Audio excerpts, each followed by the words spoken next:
You, John Fitzgerald Kennedy, do solemnly swear. I, John Fitzgerald Kennedy, do solemnly swear. That you will faithfully execute the office of President of the United States. That I will faithfully execute the office of President of the United States. And will, to the best of your ability. And will, to the best of my ability. Preserve, protect, and defend the Constitution of the United States. Preserve, protect, and defend the Constitution of the United States. So help you God. So help me God.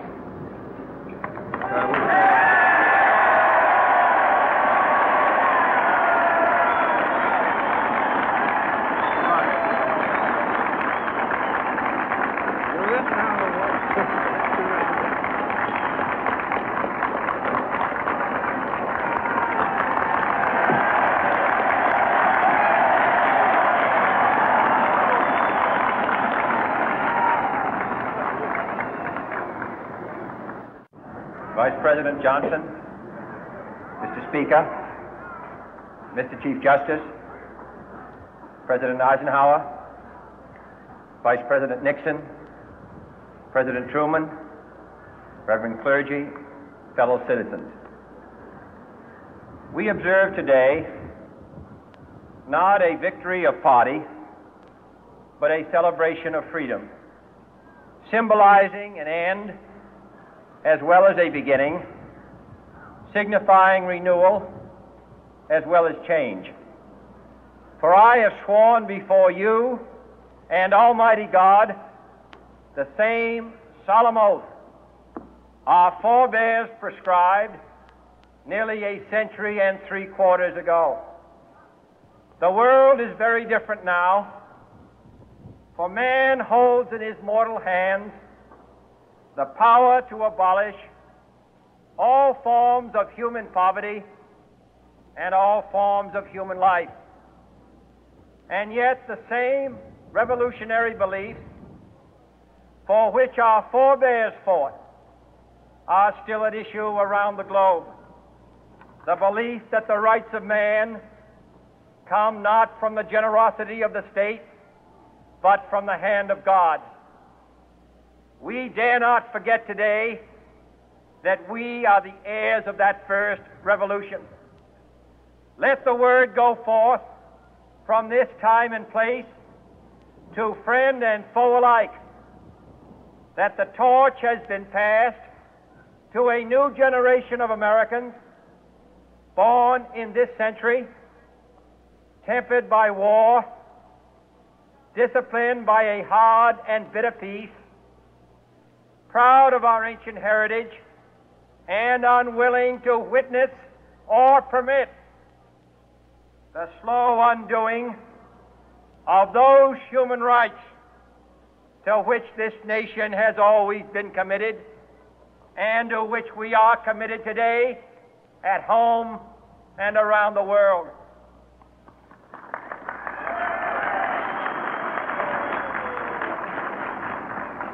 Let every nation know, whether it wishes us well or ill, that we shall pay any price, bear any burden, meet any hardship, support any friend, oppose any foe to assure the survival and the success of liberty.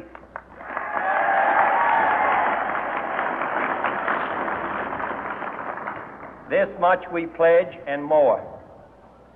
To those old allies whose cultural and spiritual origins we share, we pledge the loyalty of faithful friends. United, there is little we cannot do in a host of cooperative ventures. Divided, there is little we can do, for we dare not meet a powerful challenge at odds and split asunder. To those new states whom we welcome to the ranks of the free, we pledge our word that one form of colonial control shall not have passed away merely to be replaced by a far more iron tyranny. We shall not always expect to find them supporting our view, but we shall always hope to find them strongly supporting their own freedom, and to remember that in the past, those who foolishly sought power by riding the back of the tiger ended up inside.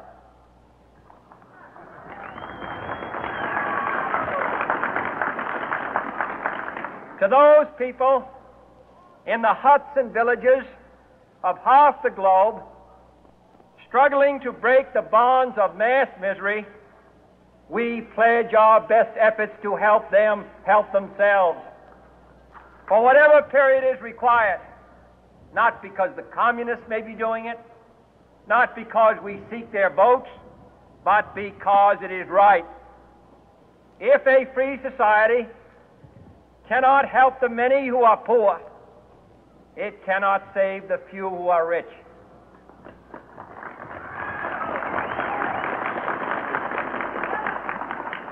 To our sister republics south of our border, we offer a special pledge to convert our good words into good deeds, in a new alliance for progress, to assist free men and free governments in casting off the chains of poverty. But this peaceful revolution of hope cannot become the prey of hostile powers.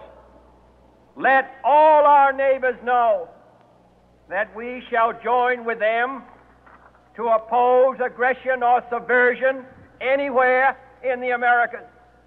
And let every other power know that this hemisphere intends to remain the master of its own house.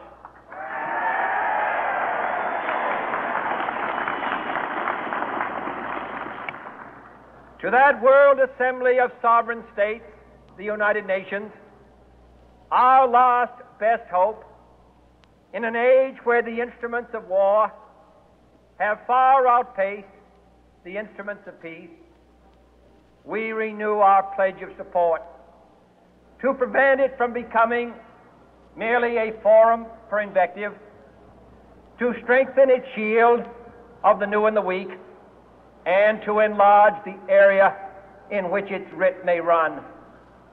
Finally, to those nations who would make themselves our adversary, we offer not a pledge, but a request that both sides begin anew the quest for peace.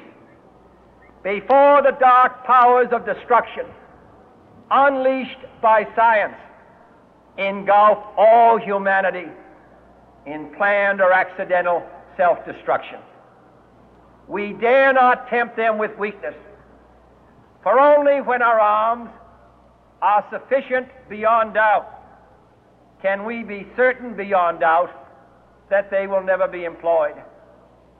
But neither can two great and powerful groups of nations take comfort from our present course, both sides overburdened by the cost of modern weapons, both rightly alarmed by the steady spread of the deadly atom, yet both racing to alter that uncertain balance of terror that stays the hand of mankind's final war. So let us begin anew, remembering on both sides that civility is not a sign of weakness, and sincerity is always subject to proof. Let us never negotiate out of fear, but let us never fear to negotiate.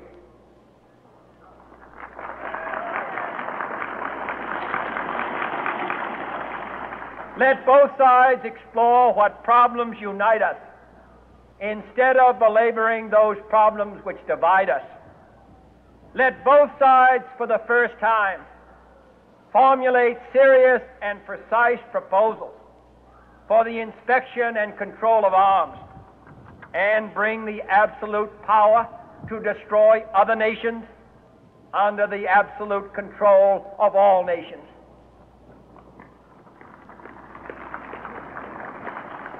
Let both sides seek to invoke the wonders of science instead of its terrors.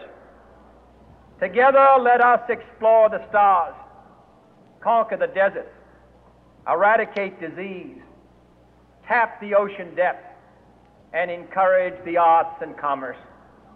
Let both sides unite to heed in all corners of the earth the command of Isaiah to undo the heavy burden and let the oppressed go free. And if a beachhead of cooperation may push back the jungle of suspicion, let both sides join in creating a new endeavor, not a new balance of power, but a new world of law, where the strong are just and the weak secure and the peace preserved.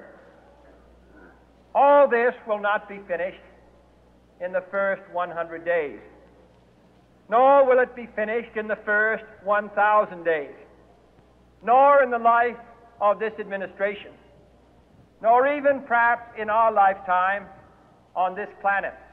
But let us begin.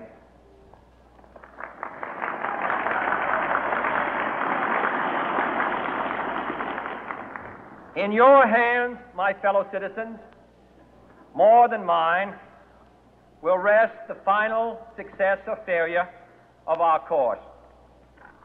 Since this country was founded, each generation of Americans has been summoned to give testimony to its national loyalty.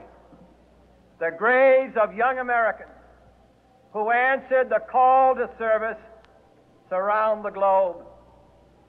Now the trumpet summons us again, not as a call to bear arms, though arms we need, not as a call to battle, though in battle we are, but a call to bear the burden of a long twilight struggle, year in and year out, rejoicing in hope, patient in tribulation, a struggle against the common enemies of man, tyranny, poverty, disease, and war itself.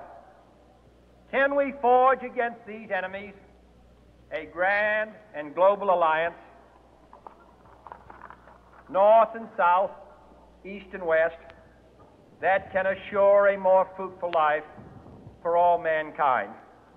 Will you join in that historic effort?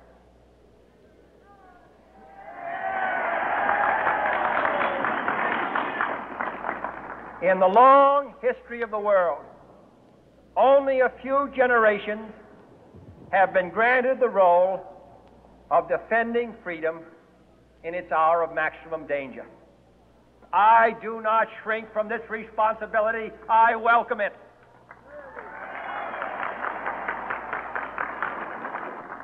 I do not believe that any of us would exchange places with any other people or any other generation. The energy, the faith, the devotion which we bring to this endeavor will light our country and all who serve it. And the glow from that fire can truly light the world. And so, my fellow Americans, ask not what your country can do for you, ask what you can do for your country.